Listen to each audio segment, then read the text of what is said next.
diçka që mund ta shihje ndonjëherë në një vend si Greenlow. Një përzierje kurioziteti dhe shqetësimi u rrit brenda tij ndërsa lëvizte drejt saj, por ndaloi menjëherë kur kuptoi se pse ajo ishte aty.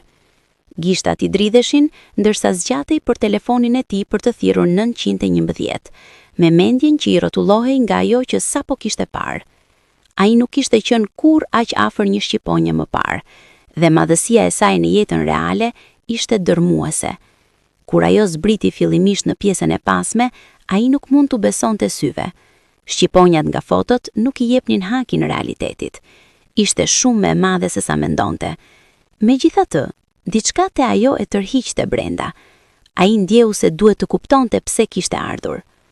Kjo është ndoshta e vetmja herë që do të shoh diçka të tillë, përshpëriti Jasperi me vete, duke hapur paksa derën e përparme.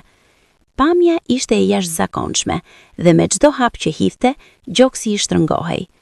Pastaj, shqiponja